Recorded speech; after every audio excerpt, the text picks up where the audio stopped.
Hi there, Jonathan here. The following talk is offered freely to ensure that no one is ever denied access to these practices and to these teachings. If you feel inspired to make a donation to support this offering, you can go to my website where you can also sign up for a monthly newsletter designed to support you in your practice. That's at www.jonathanfoust.com. Thank you and enjoy.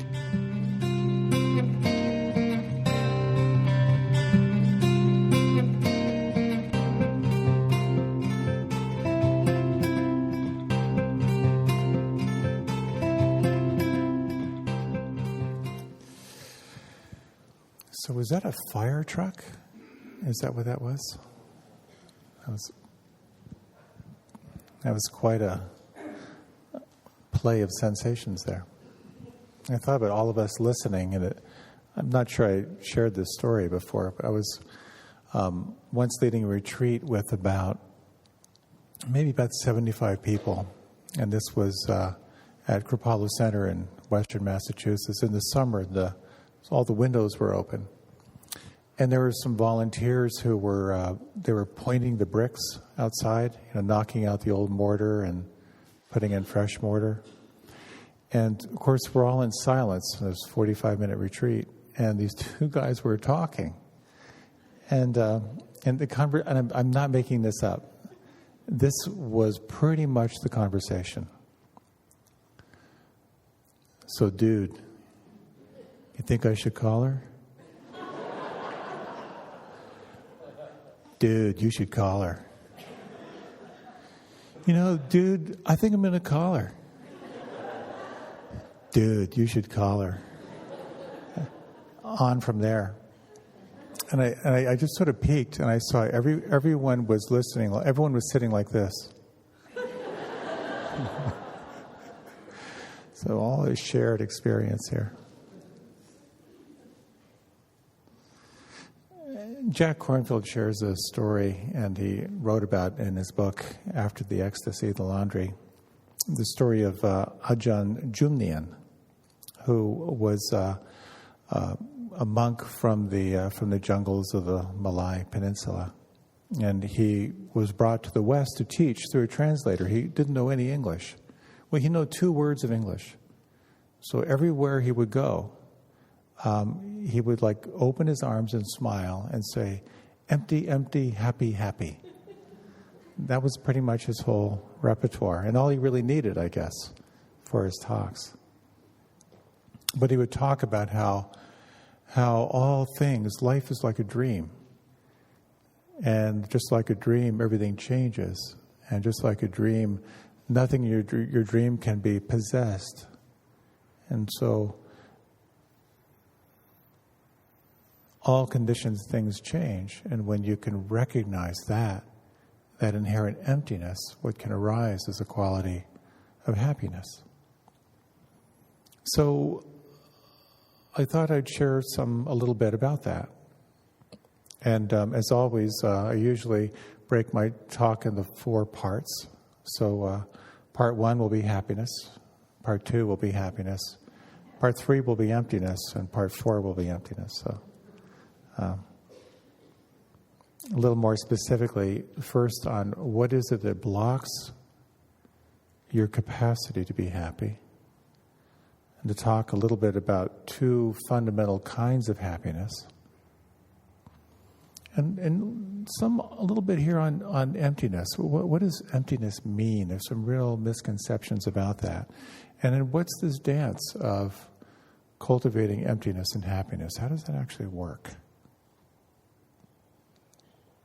So I was leading this teacher training, and there was a beautiful woman there from Japan who, at her graduation, told a story, and I'll call her Akiko because that's her name.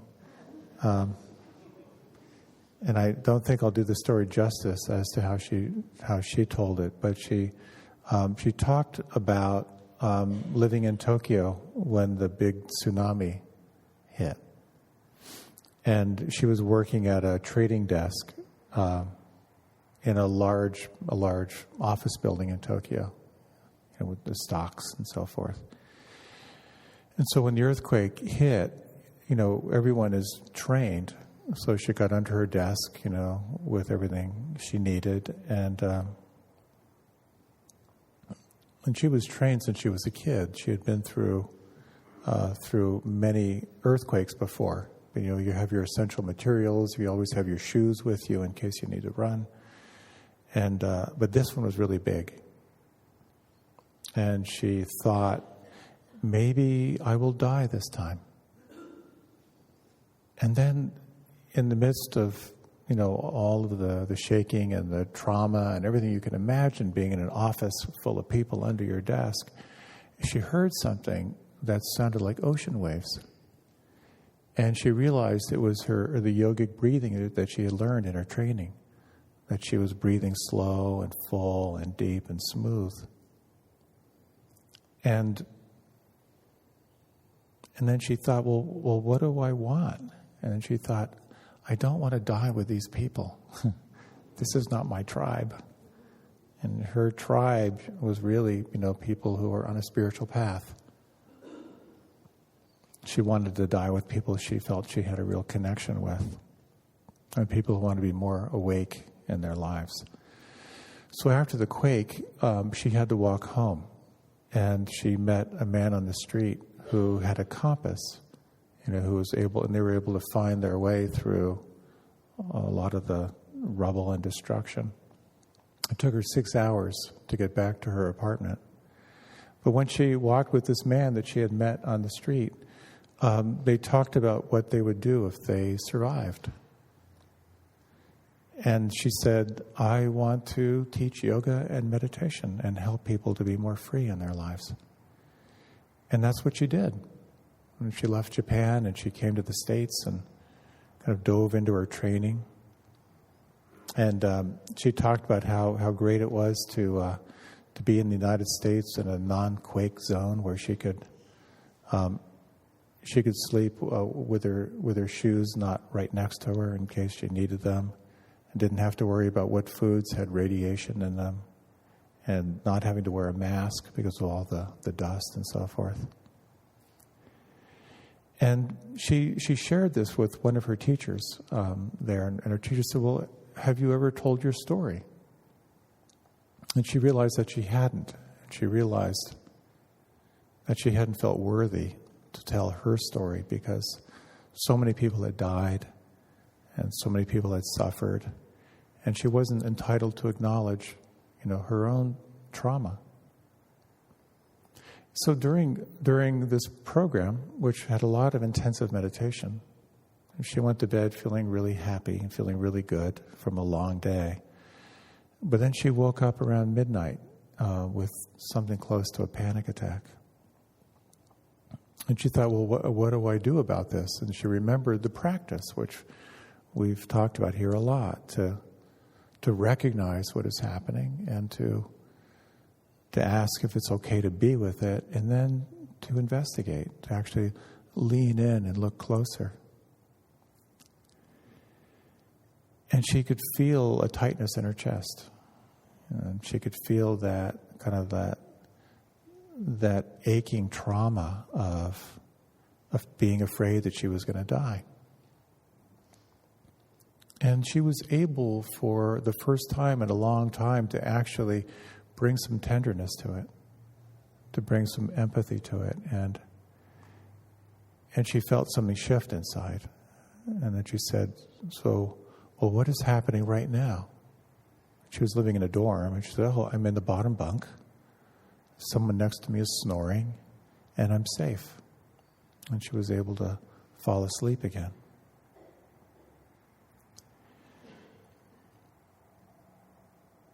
I love that story because for Akiko, it took that moment of asking herself, what will I do if I survive this?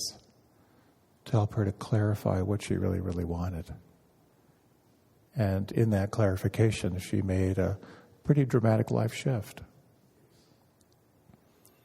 And we all have to ask ourselves, well, what would we want to do? What would you want to do if you would survive today and have tomorrow and the next day perhaps to live?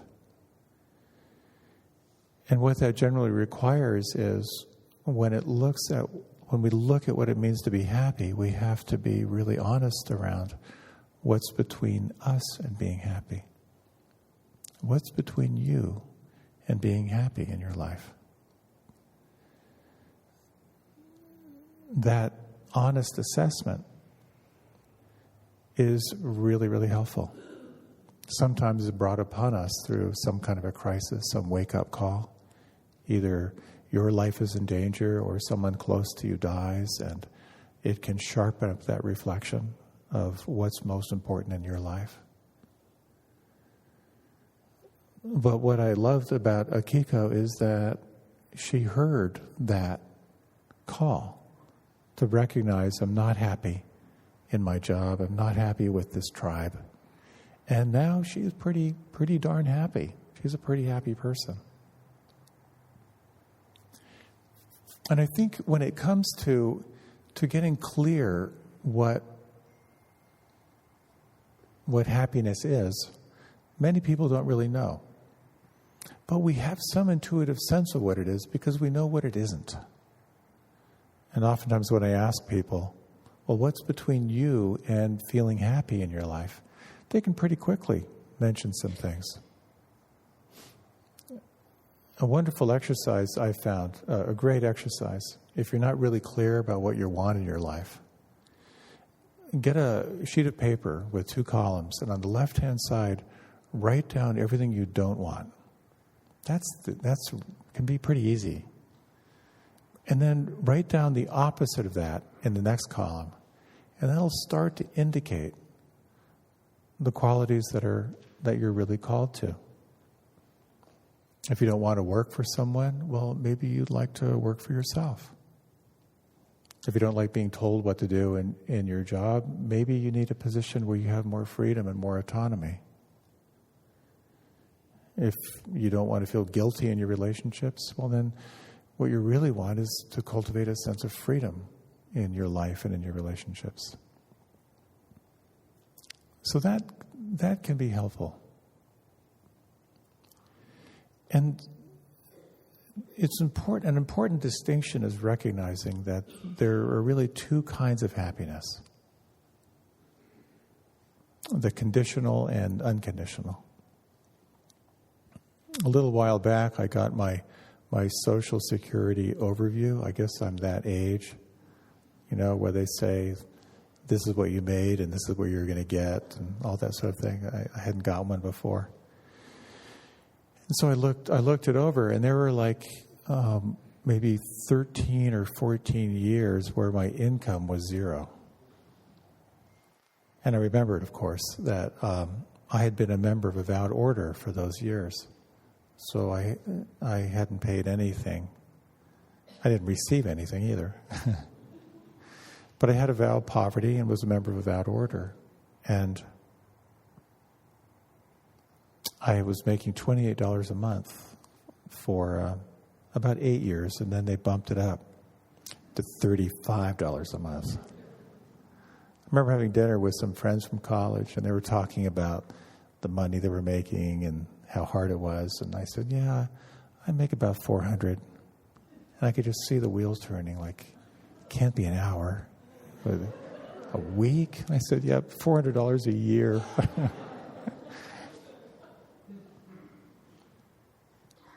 When I moved in, if you had more than $100, you were supposed to give it to the ashram. And I was not ready for that degree of surrender. So I did have my $3,000 from my resettlement allowance from the Peace Corps. So I said, happy birthday, Dad. But I remember, as the years went by, that I had that $3,000. And I remember thinking to myself, if I just had $5,000, then I'd feel a lot more secure. And then when I started making money, I started saving money. And as soon as I hit the 5,000, well, suddenly it went to 10. And then it just kept on increasing. The bar kept moving. And I'm sure maybe you've noticed that in your life. The sense of how much is enough. The bar just keeps on moving because we have this sort of conditional sense of what's going to make us happy. And so it's an interesting reflection. In fact, let's do a short reflection. If you like, you can close your eyes.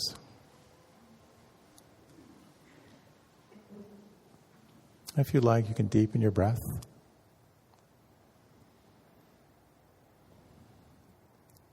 And if you would, just reflecting back, when was the last time you were really, really happy?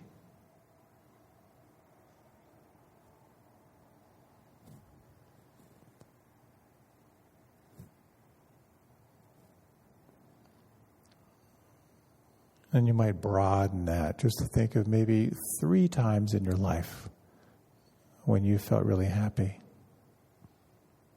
And just to, as best you can, either recall those times, or if you can't think of any, you can make one up.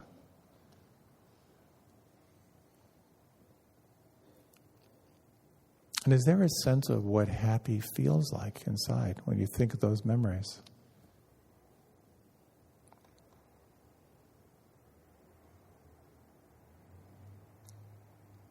And another question, was there something outside of you that resulted in you feeling happy? Was it conditional?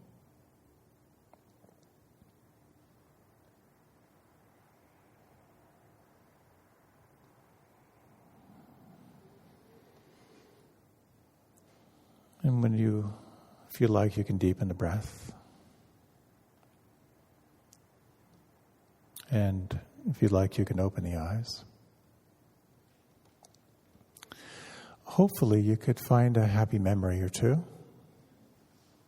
And perhaps in that experience of happiness, there was, perhaps many people report a feeling of ease, a feeling of maybe gratitude and warmth that may be part of that. There's a quality of happiness that has to do with contentment. A sense of, this is enough. And you could say that happiness in many ways is the absence of desire. But it's also helpful to recognize that one form of happiness is conditional. That once you get the next iPhone, then you're going to be happy. And so much of our life is set on conditional happiness. The terms that we have set up that will result in us being happy. But a lot of what this practice points toward is it possible to cultivate a quality of happiness regardless of the externals? That's where the practice opens up some new possibilities. I've been thinking about people who I know who are really, really happy, and pretty much my mind just went to like babies and puppies, you know. But then I wondered, does that happiness, is that just come from ignorance? Or is it possible that to be happy knowing everything is going to change? Is it possible to be happy knowing that your body's going to get sick and you're going to get old and die? Can you be happy knowing that all conditioned things are going to change and fall away? That's that second kind of happiness that we can develop in ourselves. A happiness that is not dependent on externals. There's a story, this guy who finds a bottle, you know, I thought just for the fun of it, he'd rub it. And a genie comes out and says, you have one wish. I will grant one wish. And the guy's just sort of paralyzed. And he says, look, could you come back tomorrow and let me think about this? You know? The genie says, well, that sounds like a wish, but yeah, I'll come back. And it comes back the next day, and the guy says, I'm not ready yet. I need another day. So this goes on for a couple days. And finally, the genie comes back a little impatient and says, look, I really need your one wish. The guy says, I realized I was coming up with all these things that I wanted. And finally I realized that that each of the things I wanted was something that was going to make me happy. So I'm just going to ask for happiness, and that'll take care of everything else.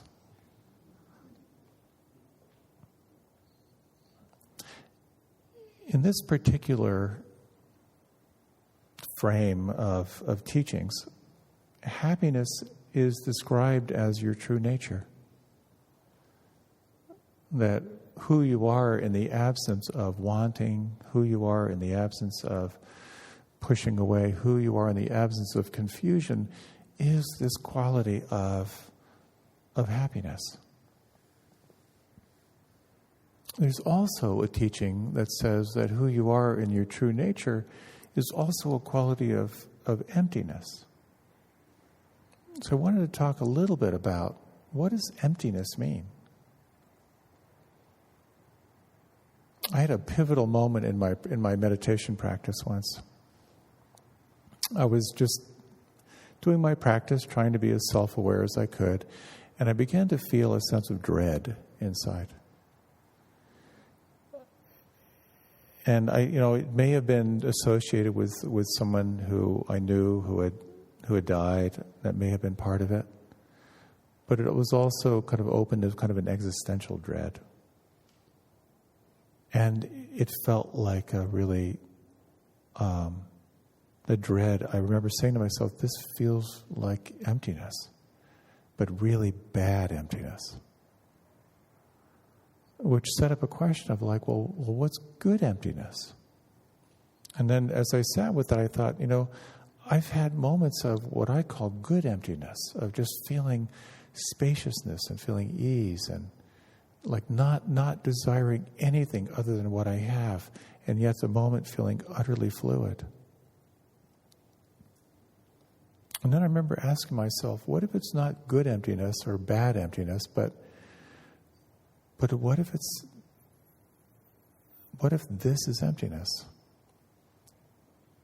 And something kind of shifted for me. There's something about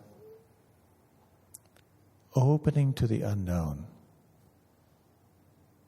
where you are experiencing the moment without any labels, without any sense of good or bad, that points toward a quality of presence. Thich Nhat Hanh is a beautiful thing, where he says, if I am holding a cup of water and I ask you, is this cup empty? You will say, no, it is full of water. But if I pour the water out and ask you again, you may say, yes, it's empty. But empty of what? Empty means empty of something. The cup cannot be empty. My cup is empty of water, but is not empty of air. To be empty is to be empty of something. This is quite a discovery. So emptiness is not nothingness. It doesn't mean that nothing exists at all. That's kind of nihilism. In the Heart Sutra, it says that emptiness is the true nature of things and events, but it's not some kind of heaven realm. The Heart Sutra says all phenomena in their own being are empty. That's not all phenomena are empty, but of their own nature is empty. So this gets a little bit heady. So I thought I might just lead a little meditation that might just sort of get a felt sense of what emptiness is. And to do a sound meditation, I brought along my bamboo flute.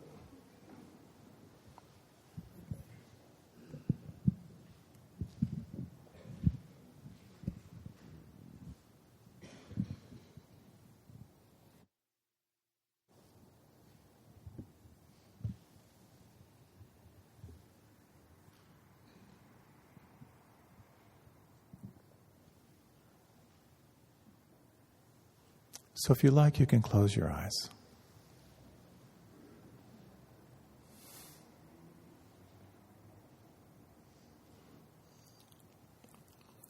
I I find sometimes sound meditation can be a very powerful practice.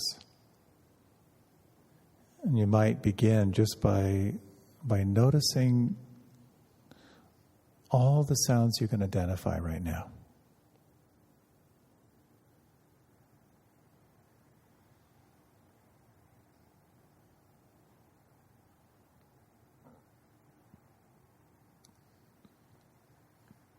And you'll notice perhaps that there's a quality of listening which occurs through the linear rational function of the brain, where your mind will identify the source of the sound.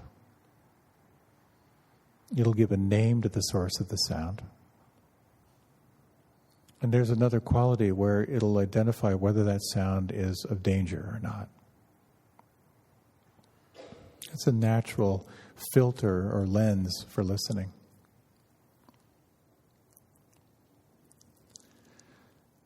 Another way of listening in Zen is referred to as bare attention.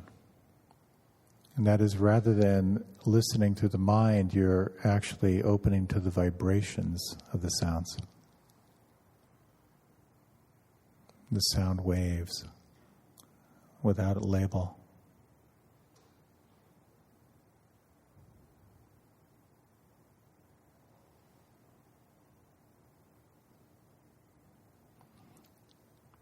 And you may notice that there is a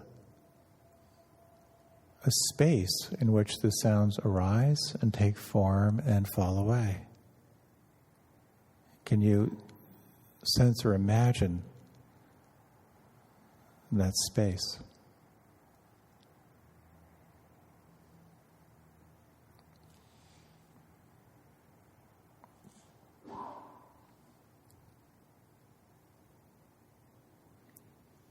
And with the sound of the bamboo flute, you might just notice the vibrations and shifting tones, but also to be aware of the space between the sounds, the emptiness that is filled with sound vibration.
in the play and the sounds of shifting forms. Can you imagine or sense the silence behind all of the sounds?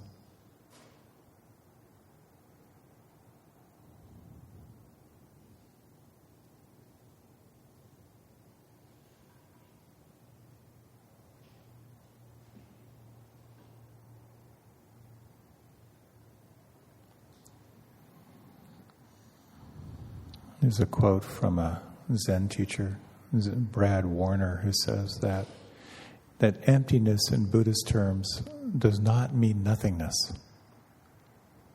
It means that every single thing we encounter, including ourselves, goes beyond our ability to conceive of it. We call it emptiness because nothing can ever explain it. Reality itself is emptiness because we can't possibly fit it into our minds.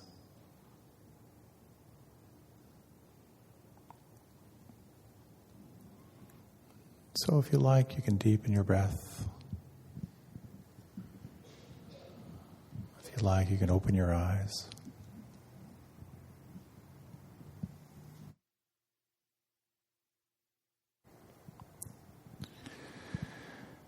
So in the teachings in emptiness, it can be somewhat confusing. But I find with the sound meditation, it's such a helpful metaphor because you realize that when you really tune into sounds, first you notice that they're changing. And that's the first characteristic of reality, that conditioned things change. And the second thing that you notice is that they're not personal. They're just passing through. And that you are the one who is aware of all the changing forms. And when we can expand that in our lives to recognize that the thoughts and beliefs and sensations and moods and emotions are also like changing forms, there can be a greater degree of contentment, and that can point toward a greater degree of happiness as well.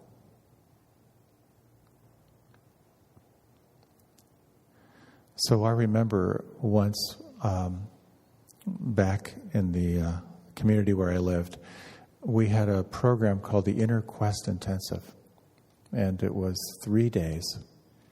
And this was back when it was pretty nutty. But you would give up your car keys and your phone. Actually, the people didn't have cell phones back then. And all the brothers would sleep on the floor in one room, and all the sisters, all the women would sleep on the floor in another room for those 3 days. Your meals were... you didn't know when the meals were coming, but they were prepared for you. And in that, we would do really intensive practices. And we'd do intensive meditation. We'd do deep breathing experiences. We would do bioenergetics, where you kind of like stress the body. And one of the culminating experiences were you would be with a partner and you would be saying everything that you never said to your parents. As you can imagine, take away people's food, their car keys, have them sleep on the floor, for 18 hours a day. People are pretty primed. So we would have, when people would experience like strong emotion, they just raise their hand and ask for a bat, and they would bring them a wiffle bat, a plastic bat, and then they would pound and kind of let it out, and. Then we also had a mattress where you could work out your aggression on a mattress.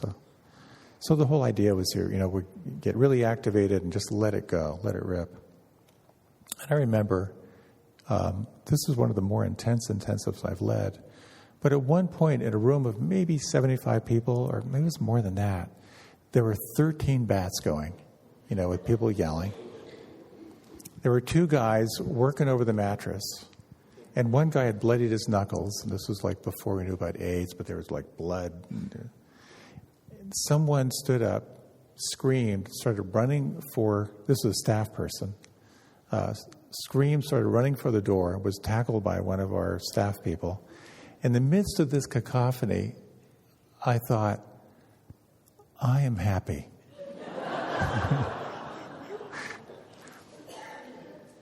It was an exquisite moment to be in the midst of that incredible. Of course, that was what people were there for. I mean, they were there to really do the work.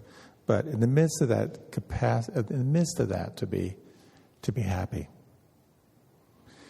And I think that becomes a question we really have to ask ourselves. In the midst of the full catastrophe of your life, is it possible to pause and say, yeah, I'm happy right now? When we practice meditation, and again, I think of meditation as cultivating non-judging awareness.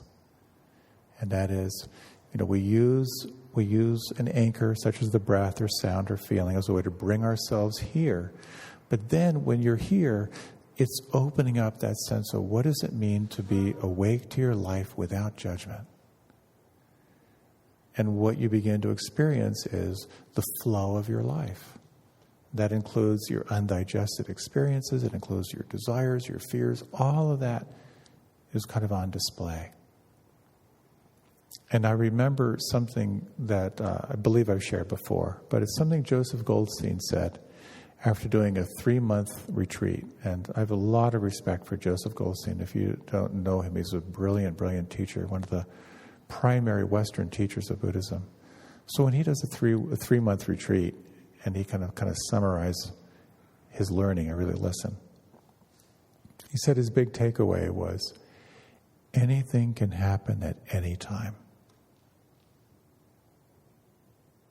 That's true in meditation and it's true in life. Anything can happen at any time. And so it brings up this question of then what is happiness? We can think of as happiness as a state of non-desire. It's saying yes to what is here. And when you say yes to life, sometimes it's when the conditions are right. Conditional happiness is a wonderful thing. You get what you want. The question is, can you cultivate happiness when things aren't going your way? This doorway of gratitude and appreciation can be so powerful. There's a beautiful reading, and we'll close with this as a final meditation. And this is a Tibetan reading that talks about happiness. And it really points toward how you can open to cultivate unconditional happiness. How you can cultivate your capacity to be happy no matter what the externals are in your life. So if you like, you can close your eyes.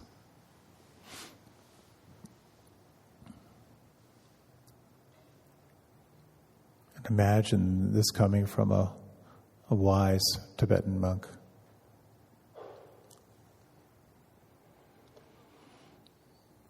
Happiness cannot be found through great effort and willpower. It is already present in open relaxation and letting go. Do not strain yourself. There is nothing to do or undo.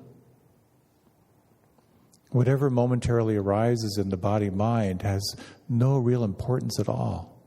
Has little reality whatsoever. Why identify with it and become attached to it, passing judgment on it and yourself? Far better to simply let the entire game happen on its own, springing up and falling back like waves, without changing or manipulating anything. And notice how everything vanishes and reappears magically, again and again, time without end. Only your searching for happiness prevents you from seeing it. It's like a vivid rainbow which you pursue without ever catching, or a dog chasing its own tail. Although peace and happiness does not exist as an actual thing or place, it is always available and accompanies you every instant. Do not believe in the reality of good and bad experiences. They're like today's weather, or like rainbows in the sky. Wanting to grasp the ungraspable, you exhaust yourself in vain. As soon as you open and relax this tight fist of grasping, infinite space is there, open, inviting, comfortable. Make use of this spaciousness. There is nothing to do or undo, nothing to force, nothing to want, and nothing missing. Everything happens by itself.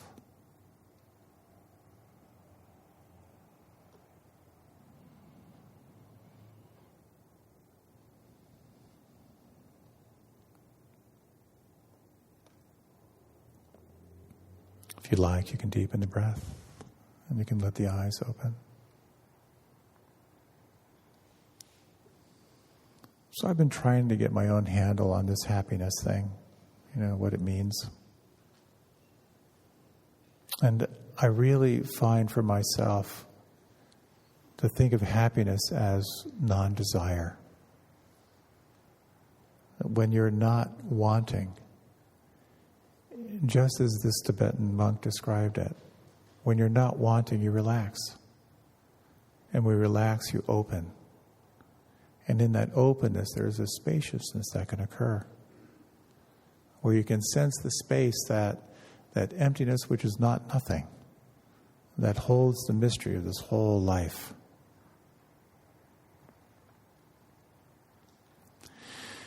So all this talk about unconditional happiness, just a moment of conditional happiness, I think we do have cookies. So back to conditional happiness. Thank you for your time and attention. There's a mindful discussion group happening. It's right across.